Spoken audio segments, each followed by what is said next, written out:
enlightening us. What's the variety of businesses that are located in the ViBe district? Great. So we have culinary arts. There are about 8 different restaurants or coffee shops here in the ViBe. We do believe that the culinary arts are in fact a form of art. So a lot of the businesses here, they're growing their own vegetables. They've got gardens outside of their restaurants. And they see food as a form of art. So we're really excited about that. Places like Commune and Esoteric and Crocs, so they're featuring green drinks. You know, they're being very mindful about the food that they prepare. In addition to that, we've got a lot of artisans. So we have leathersmiths and sign painters, the North End Bag Company, Benevolent Design, several interior design companies. So when we talk about creative business, we look at that on a very wide spectrum. In terms of fine artists, right now we have one painter in the district, and if you've driven by 17th Street, the big mural on the outside of the building, that is Troy Summerall. He is our kind of token painter in the area. He's done quite a lot of murals in Virginia Beach and Norfolk, and now has kind of broadened out to working on projects in Lynchburg and Outer Banks. So we're very proud of him as well. So Is the distillery the only adult beverage place in the ViBe district? I mean, are there any craft breweries? there is not a craft brewery. There have been many that are interested in the footprint. Of course, the closest one would be ViBe, which is just a few blocks across outside that boundary. But yes, the distillery, they do rum, vodka, and some short-run supplies of whiskey. That's where we had our last monthly meeting, and I can tell you everybody got to taste everything. So yes, they are kind of a fine spirits business. There's only one, but of course all the restaurants serve alcohol. Great question. Yeah. How much vacancy is there for new businesses? Good question. Vacancy is actually pretty slim right now. One of the things that we noticed was once that city brand came on for the arts district, was that real estate was topping. Real estate has gone up, of course. So the history of arts districts, if you look at other cities in New York and other things, they tend to move because what happens is they move into an undesirable neighborhood or a low rent district. They revitalize it, create this energy, and then real estate goes up, rent goes up, and a lot of the young businesses can't afford to be there anymore. So we're a long way from that, but inventory is a short supply. So we do have several larger buildings that have just popped up. Nats on Mediterranean just opened up a couple months ago. This building was leased in a day. So we do find that when they do pop up, they're going very fast. And we do have space here if anybody wants to join, and they want to have a footprint in the ViBe. Absolutely, yep. And that's one of the ways, thank you, Jeff, because that's a really good point. A lot of the business owners, the people that are already established, have space, and they're willing to kind of sublease. They're not maybe necessarily advertising that at large, but if you're interested, you kind of start talking with some of the businesses, you'll find that a lot of them might have, 500 square feet, 1,000 square feet within their building that they're willing to share. Yes. What about live music? Is there any live music in the area? So what we found is that during First Friday ViBe, and also during some of our larger events that we've done, we did a block party and beach events supplied the music. Of course, the city of Virginia Beach does require permits and different things to have live music, especially at night, so that we don't worry about any sound issues. But a lot of the local businesses have been bringing out acoustic guitars or other groups to perform as part of their First Friday ViBe endeavors. So yes, when we have the opportunity, we love to bring in local musicians. There's no studio or anything like that for them right now, though. Yes? With any local property owners to try and keep things in check as far as, the escalating cost for moving a business into the area? Absolutely. So years ago, when this was just kind of a seed planted with the city departments and the city manager and different council members, one of the things they did was they established a property owners committee. And unfortunately, there's several of the bigger spaces that are owned by what they would call like absentee owners or leasers, people that live across the country that just happen to own real estate here. But anyone that's local would come to these meetings with strategic planning and economic development and all these other city entity partners to help talk about the area, what's available, what could be renovated, what could be leased or purchased, or are there properties that can be combined to provide bigger footprints, all of those things. So we have definitely tried to have an active voice with property owners. And in addition to that, the revolving loan program that is promoted on both the city site and the ViBe site, It has not been utilized for the last 2 years. They put out a revolving loan program to try to bring in new business. Turned out not to be so user-friendly. So we're looking at revising that to be kind of a bridge the gap program for leasing. Whereas a young artist or a young creative entrepreneur would come in and they can't afford $15 a square foot, but they can afford 10. And so this money then could go to bridge the gap between what they can afford and what the going rate is. And we feel like that would also help make people, come in and get established. Yes. Any coordination with the district in Norfolk?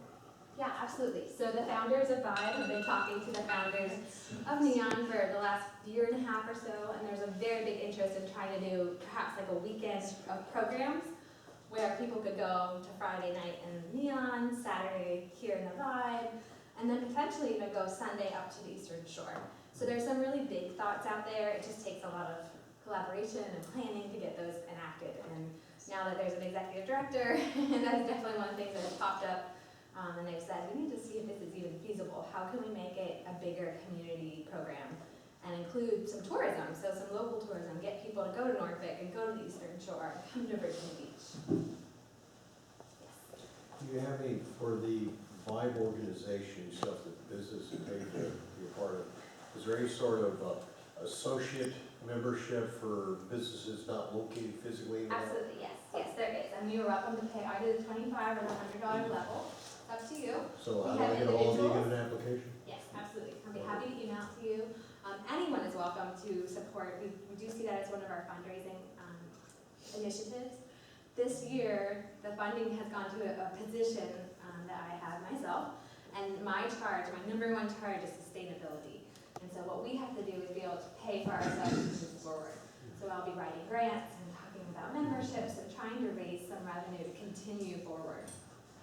Come summertime, when it's such a glut of population and traffic down here, what kind of things do you envision to bring, the people who are in your district and the beach, to bring them in, and is that something you're working Well, on? it's a balance. So part of the beauty of young arts districts is that sense of discovery. So we want to kind of strike the balance of having big events to draw people off the ocean front, but also allowing them to find it themselves and be surprised and have those moments of where they're walking down 18th Street and they say, oh my gosh, there's this little parklet and there's all these murals, or oh, I just happened to walk across this 1,600 square foot mural that's on the ground.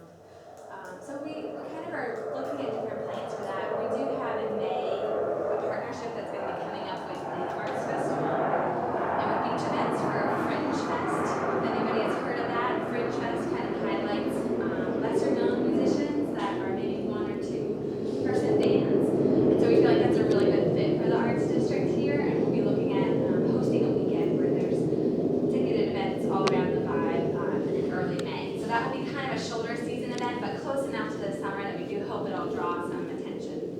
And then, I don't know how many people know this, but the traffic between the oceanfront and town center is huge all summer long. So we do feel like we're kind of in the middle of that transition. So the banners that we put up on the street poles and some of these creative crosswalks, we hope that will catch people's attention when they're driving by. Yes, Are you familiar with Tamarack in southern West Virginia? I am not. It was one of these things that was created, and the people of southern West Virginia thought it was just the craziest idea in the world, but it's basically behind a truck stop off of the interstate. And they created a place for artisans who are from West Virginia. And so they have like little mini studios all around the outside in this round building. But on the inside, you can buy what they make. Plus, even if you don't have a studio there, you're from West Virginia and you write a book, they will sell it for you. And so I'm just thinking of, there's a similar, there's a lot of traffic that goes up Interstate 77. There's a lot of traffic here that if you could pull people in to actually see artisans doing glass blowing or woodworking, and then have a shop where they could sell goods. Yeah, you're right on point. We see that at the Art Center in Norfolk. The Virginia Beach Artist Gallery has been publicly talking about looking for a new space. And one of their top choices would be the ViBe District. And we feel like that would be a really beautiful partnership because they, of course, already have 10 or 11 established artists that are used to working in a joint use space. And then they have a small gallery there that's for retail, so if there's a way to partner with them and find them a space that we can even amplify their message, I think it would be very, very helpful. And then we've got other, community partners that are right down the street up on Laskin, and so there's a lot we can do to talk with a collective voice. And that's one of the things I'm trying to talk to the businesses about, is let's use a collective voice. On social media alone, just with Facebook and Instagram, I looked up every business member that we have, and it's over 100,000 people that are following those 50 businesses. So if we can all talk about Small Business Saturday, and we can all talk about creative crosswalks with a positive message like last Saturday, the footprint that we can make is so much bigger than ourselves. Yes? There's a follow-up question to the summer visitors of the oceanfront, and then as the people coming into the district start to buy and visit the places, is parking a conversation as far as on-street and off-street? Parking is difficult. Like on-street Sidewalks parking? are difficult. Is all on-street parking free, and are there any issues with parking that might Yeah, see in the future? The parking that is in the ViBe is free, so the businesses that have lots like 1701 here, or some of the street parking, that is the benefit, it is all free, it's just in such short supply. So the city of Virginia Beach, there was actually a great story last year in the pilot about the city approving $4 million in infrastructure changes for the ViBe. So that means sidewalks and gutters, and we have stormwater issues here in the ViBe that they need to handle. We want some pedestrian lighting on 18th Street near our parklet. So all of those things are in the works. And the planning department has a great study that they published that kind of shows step by step what's going to happen between now and 2018. So we're pretty excited about that, because $4 million is a nice chunk of change that the city government said, all right, we need to do sidewalks, we need to do lighting, we're behind you. And a lot of that came from taking city council members and walking them through the ViBe. Laura with Crocs was adamant about walking tours, because then they noticed, oh gosh, there's no sidewalk and I'm walking next to a ditch and there's oncoming traffic, and my wife was with me and my kids, and oh, I don't feel safe, and then they go, oh, we need sidewalks. So there's a lot of infrastructure that needs to happen here. Yes? And 2 blocks from here is the old Dome site that those of you that have lived here for a while may be familiar with. And that area has been on the target of the city to redevelop for a while, and to be more of an entertainment district. It is within the ViBe, so obviously there will be a lot of coordination between those two when things start to happen there. Plus, garage and parking will be there available too. We've had several starts and stops on that project, but I can tell you it's still on our front burner, and we still have ongoing conversations with development companies that are very interested in being a part of the ViBe community and being a part of Virginia Beach. So I wanted to. Great point, yeah. Between the Dome site and then potentially an arena, the ViBe is positioned to be the walk-through destination for these mega events that are going to attract tens of thousands of people on a monthly basis. And so what a great opportunity for us, and what a great thing that we're kind of getting in here early and getting established, so that when the infrastructure is put in and these larger projects happen, we're a great walking path. If nothing else, if they're just walking from one destination to the other, but then they decide, oh, I need a cup of coffee, or I'm hungry, or I need, a gift for so-and-so, and they can pop in and out of all these local businesses. Again, kind of a beautiful partnership between these larger commercial venues and this local entrepreneurial neighborhood. So, great point. Any other questions? Just one more on availability of property in the area. Is there an ongoing effort to work with property owners to try and make things more available? It seems like there are a lot of people who want to be here, but are having difficulty actually. Yeah, I would say at any given time, I know probably a handful, up to 10 different people that are interested in a place here in the ViBe. And so every day it changes. The Office of Economic Development has been really great about helping us identify which properties are going to be coming open, or that are open, and then they can provide us all the real estate stats for those places. But the local businesses really keep a very careful eye. They're watching out for their neighbors, and they're looking at who's selling this or what's happening here. And so they're talking talking amongst themselves. And so what we're finding is, say so-and-so says, well, I'm gonna retire in 7 months and give up my property. He's talking to his neighbor down the street saying, well, do you want it first before I put it up for grabs? You know, do you wanna, I'll give you first dibs.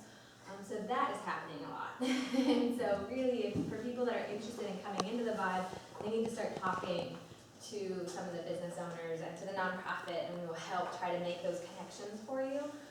Because I don't even think that this building was publicly released. No, it wasn't. I knew the representative of the building, and he told me, and I knew that Jeff and Lisa were looking, and I called them within an hour of that meeting, and the next day they were here meeting and signing So it's the lease. happening very fast. Yeah. And it is a lot of word by mouth. And that is kind of on purpose, you know, to try to keep out some of the larger retail giants. We just don't feel like we need it here in the ViBe. It's all around us. Yeah. So we're trying to keep it local and small.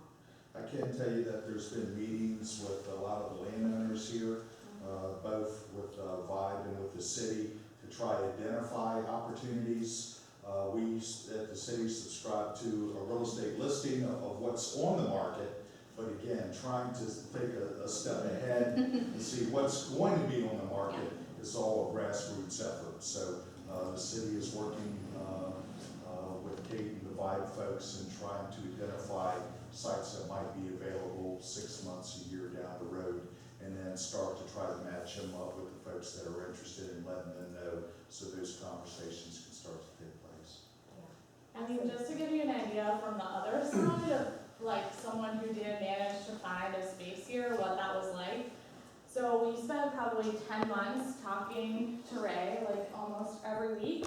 And I would say at least twice a week during our lunch break, we were down here just like driving around, like peeking in windows, looking at signs. I mean, it was not like you were looking online or looking on, you know, Craigslist to try to find something. I mean, we were literally like walking around down here being like, is this business still here? Or like, what's going on with this building? And then going back and researching the building to see if we could figure out who owned it and talking to Ray again. I mean, it was a lot of work, like, to try to find a space here. So you have to be kind of committed, I think, if you really want to be in this area. Well, and to me, that says, to Lisa's point, that says what we're doing is working. Yeah. So that means that the Arts District, in just a few short years, has come into kind of an underrun, undesirable location of the resort area. It's in the resort area, but it wasn't looking very great. And they have tried to revolutionize what's happening here. Now we have beautiful buildings like Commune and Esoteric that are historic land sites. And they have restored those buildings, but opened up these young businesses inside. So it's working. You know, what we wanted to do is working. We're trying to make this a more desirable location, and we're trying to make it a little bit exclusive. So that's a good thing, because that means people are wanting to get in. I wanted to add one more thing. As the name says, the ViBe Creative District. So obviously you think of the arts first as being creative, but we want to build something so much more. It could be a recording studio. It could be architects that design all kinds of cool buildings. It could be cybersecurity folks out there working in that end. So I think the community is much more, the arts is certainly kind of a nucleus of it, but any folks that have a creative type of business is certainly welcome and wanted here in the ViBe District. Absolutely. Design is a big part of the arts, and so interior design and graphic design, and you can go so far around our message with the Arts District that it's all creative business. Well, thank you all so much. I really appreciate it. Appreciate your time.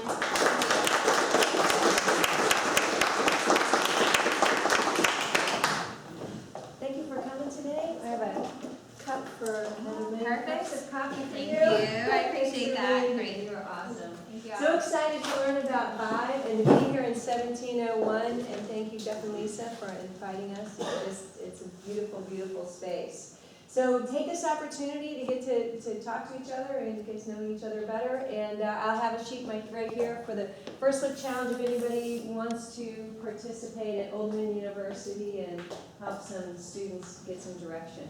Did anybody text me a picture? Can I get a picture while you guys facing this direction, because this is the most murky one I've ever had.